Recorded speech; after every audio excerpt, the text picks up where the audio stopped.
আপনি ঘুষ খান এবং ঘুষ খাই এবং আপনি ঘুষখোর। মাপ চান, জনগণের কাছে মাপ চান। আমি আপনাদের কাছে জনগণের কাছে মাপ চাই। আমরা শুধু ওদের না, ওদের সাথে যারা জড়িত আছে সবার পদত্যাগ দেখে আমরা এখান থেকে সবাই যাবো, তাছাড়া আমরা এখান থেকে যাবো না, এটাই আমাদের দাবি। এতটুকুই।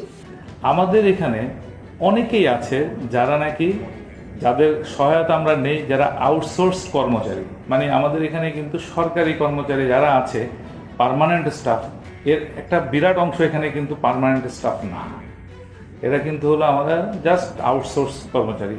ধরা পড়ে এদেরকে আমি কোনো আইনানুগ ব্যবস্থাও কিন্তু আমাদের পক্ষে নেওয়া সম্ভব হয় না, ভাই তুমি চলে যাও। তো আলটিমেটলি দেখা গেল যে আরেকজনকে আমাকে নিতে হয়। এই সমস্যাগুলো থেকে যায়, আমরা চেষ্টা করছি এগুলো করার জন্য, কিন্তু নির্মূল করা আমাদের জন্য কঠিন হচ্ছে। ঠিক আছে। দ্বিতীয়ত, আমি যা শুধু উদাহরণ দিব, এই আগারগাঁও পাসপোর্ট অফিসে আমি ব্যক্তিগতভাবে, এই passport office I consider it to be the mirror of the passport department. এটা পাসপোর্ট ডিপার্টমেন্টের দর্পণ বলতে পারেন। আগারগাঁও পাসপোর্ট অফিস ভালো মানে পাসপোর্ট ডিপার্টমেন্ট ভালো, আগারগাঁও পাসপোর্ট অফিস খারাপ মানে পাসপোর্ট ডিপার্টমেন্ট খারাপ। আমি বিষয়টাকে এইভাবেই দেখি। আমি দায়িত্বভার গ্রহণ করার পরে আমরা একটা জিনিস দেখেছি যে এখানে আগে প্রতিদিন আপনার 2200 থেকে 2300 অ্যাপ্লিকেন্ট আসতো শুধুমাত্র জমা দেওয়ার জন্য এবং এনরোলমেন্টের জন্য, 2200 থেকে 2300। আবার এই একই পরিমাণ লোক আসতো হলো পাসপোর্ট ডেলিভারি নেওয়ার জন্য, অর্থাৎ প্রায় 4000-5000 লোকের একটা সমাগম হতো এই এলাকায়। এলাকাটা কতটুকু? অত্যন্ত ছোট।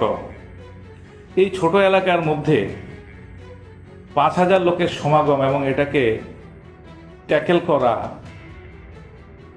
খুবই কঠিন। এর মধ্যে দালালরা কিন্তু তাদের কাজটা করে এবং করে, হয়তো আগের চেয়ে একটু কমেছে, বাট করে।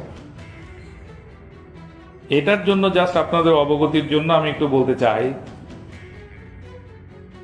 আমরা কি করেছি এটা দেখেছি যে 2200 বা 2300 অ্যাপ্লিকেন্ট একটা পার্টিকুলার ডেতে যে আসতো, সে আসতো হলো অনলাইনে অ্যাপ্লিকেশন করার মাধ্যমে। অনলাইনে সে যখন অ্যাপ্লাই করতো, সে একটা শিডিউল পায়। এই শিডিউলটা সে আগে পেত হলো মিনিমাম 1 মাস পরে।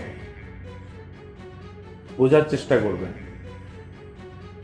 এবং 1 মাস পরে একজন অ্যাপ্লিক্যান্ট লাইনে দাঁড়ানোর পরে, সে একটা পার্টিকুলার ডেতে সে যখন লাইনে দাঁড়াতো, এই দালালের ইনভলভমেন্টে এই 2200 লোকের থেকে 4 থেকে 500 লোক নতুনভাবে আসতো।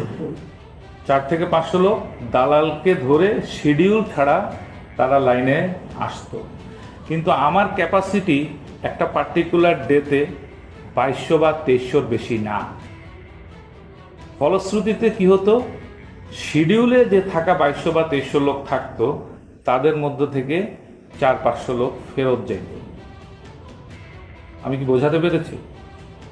তো এটা আমার নজরে যখন আসে, তখন আমি বললাম যে আনশিডিউল কোনো লোক ঢুকবে না, 4 থেকে 500 লোক যেটা দালালের মাধ্যমে ঢুকবে, এটা ঢুকবে না।